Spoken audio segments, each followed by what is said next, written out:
Hello everyone, AmyR here with Prairie Paper and Ink, and I have 4 cards to share with you guys today. I am participating in a blog hop with a bunch of other fabulous designers celebrating the Simon Says Stamp Hey Love release, which went live not too long ago, and I have a video here at the end of my video showing all the fun things I bought from this release. And one of the biggest requests I was getting was showing what I plan to do with the Elizabeth and Emma background stamps. So that's, of course, that was the first thing I had to pull out. I couldn't wait to use them. So I started with 4 card bases, and it's all Simon Says Stamp cardstock. I have Schoolhouse Red, Cotton Candy, Dull Pink, and Fog Gray, all of which I had cut down to 4 1/4 by 11 and scored at 5 1/2. So they're all top folding A2 size cards. And stamps like this, I treat like any other background stamp. Like I'm going to ink them up and stamp them the same way. The one thing I discovered doing this, if you want them to be stamped completely perfectly, one, move a little slower. I have sped this up in like post. However, I find that if I want things to be stamped perfectly, I would use my Misty for this. But it's always hindsight with me. So I masked off the top part of the card there, which is technically the back of the card, because I don't want to get any ink on that. And I'm just inking up the stamps with Simon Says Stamp, their clear embossing ink, and stamping that onto the front of the card. And then I'm going to coat it with different embossing powders. That was why I decided to do 4 cards, because I wanted to kind of experiment with different color combos and different embossing powders and that sort of thing. So the first one on the Schoolhouse Red, I stamped the Elizabeth background, and then I'm embossing it with Detail White embossing powder. And then the second card is the Cotton Candy cardstock.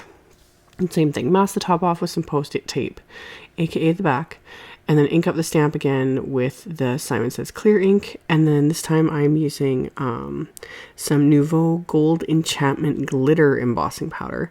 Loved how this one turned out. Like, it's just, and this is also a really cool embossing powder. It's gold, and yet it's got a bit of glitter to it. It's different. It's really fun, and I loved the combo too. This Cotton Candy pink with gold was just fabulous. So I've super sped this up because it's just the same process over and over again. So I put the masking or the post-it tape to mask off the back of the card. I treat the cardstock with my anti-static powder tool. I ink up the stamp as it's face up on my desk, and then I press down with my hands onto the card front. And like I said, if you wanted to make sure it was stamped perfectly, or if you're worried that you might need to restamp it, that's where the Misty would have been fabulous. But I end up changing what I do to fix where I didn't stamp perfectly and to add some more dimension anyway. So on the Dull Pink cardstock, I used Ranger's Superfine Detail Silver. Another one, I love the silver on that pink. It's gorgeous. And then last but not least, I have Simon Says Fog cardstock. Same thing, treat it with my anti-static powder tool. Ink up the stamp with the clear embossing ink. I'm going to stamp that onto the front of the card. And then I went through my stash and I found I had this really pretty light pink embossing powder by American Crafts. This is Rose powder, American Crafts Zing powder. So it's really, really pretty. Their Zing powders are not very detailed though, just FYI, but it worked perfectly for this image. So I got that stamped and melted with my heat tool. And this is where I was like, I don't like how these look. I didn't stamp them perfectly, but I didn't want to like toss them. They're so pretty, but I was just like, I'm not going to be happy with these cards when they're done because the top areas I didn't press properly. What am I going to do? Should I redo it? So what I ended up doing was I got out the Simon Says Basic Rectangles dies and used the second large die and die cut all of these. So now I have 4 card front panels, which I was much happier with because I was able to basically cut off those areas that I did not stamp perfectly. And then once I was done with that, I used my die cut machine again and used the Love wafer die that cuts the word love as well as basically the bubble around it, the border around it. Yeah, the base. And I cut the word itself from black cardstock and then the base from vellum. And I adhered them all together with my multi-medium matte adhesive from Ranger and did that 4 times, of course. And then I have the coordinating Love stamp set. And I decided for all these cards that I would stamp different sentiments from the set with the clear ink again. And all of them I'm going to emboss in white. So I just thought that would look best. So did the exact same process, treat it with my anti-static powder tool. I'm going to ink up the stamp with the clear ink and then stamp it on the lower portion of the card front here. So I kind of chose sentiments, one that would fit and two that would be just simple. So the word would start, or the sentiment would start with the word love and then finish off with the stamped sentiment. So got my heat tool, I'd let it heat up a little bit and made sure to quickly melt each sentiment. I didn't want to concentrate the heat too long because it's going to start remelting the embossed lacy detail part of the stamp image. So once that was done, I'm going to adhere these die cuts, and I do the same thing. I make sure to apply my adhesive to the back of the vellum there, exactly where the word itself is, so that you can't see any of the adhesive through the vellum. And once I got that here in place, I just put an acrylic block over it to hold it flat onto the card front, so that while it dries flat to the card front. And I just repeated that step over and over again, so I didn't feel the need to include that in the video. So it would stamp, heat emboss the sentiment, and then adhere the die cut sentiment over this. So technically a good way you could totally mass produce if you wanted to make a bunch of cards. And I was just loving how much fun it was using all the different colors and embossing powder. And since I have tons of it, I could have just kept going, but I thought 4 was enough for today.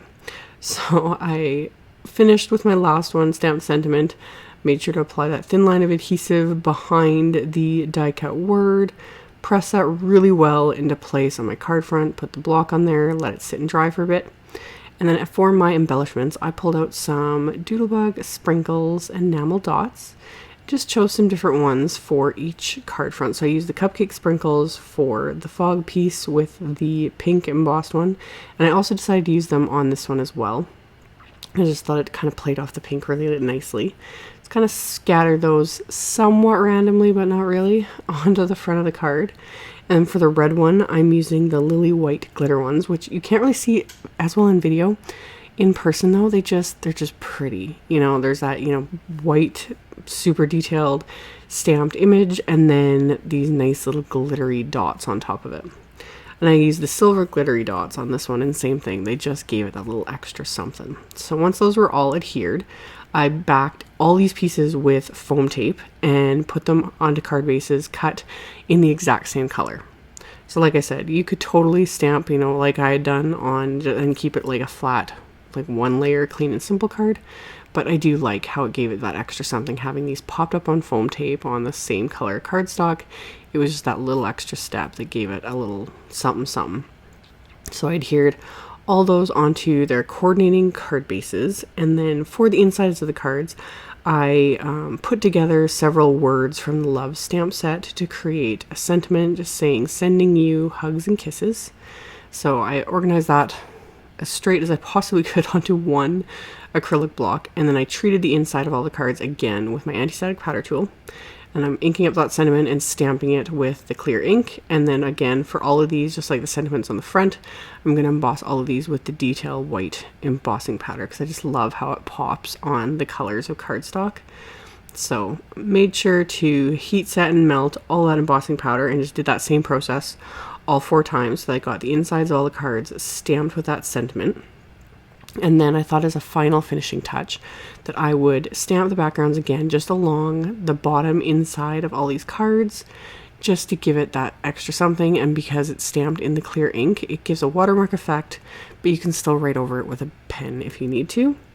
So went along and just made sure to use the same background stamp for each card that I'd used on the front. Just inked it up, kind of eyeballed it as I lined it up. I just wanted it to stamp on the lower portion of the card. And then that finished off all my cards. So as always, I will have a link below the video to my blog post that will have links to all the supplies used. There is a giveaway going on. It's very short-lived. So this will only be going live for the next couple of days, but there is a giveaway for a gift certificate to Simon Says Stamp, so check out my blog post. The info will be in that. And make sure to check out all the other designers on this hop. The inspiration is phenomenal. These girls, I've seen a couple of sneak peeks and they're amazing. I can't wait to see the rest of what they've made. So again, I'll have links to all of their blog posts as well in mine. So check that out below if you're interested. Thank you all so much for watching, subscribing, thumbs upping, and commenting on my videos. I really appreciate the support. And I will see you all very soon in the next video. Bye.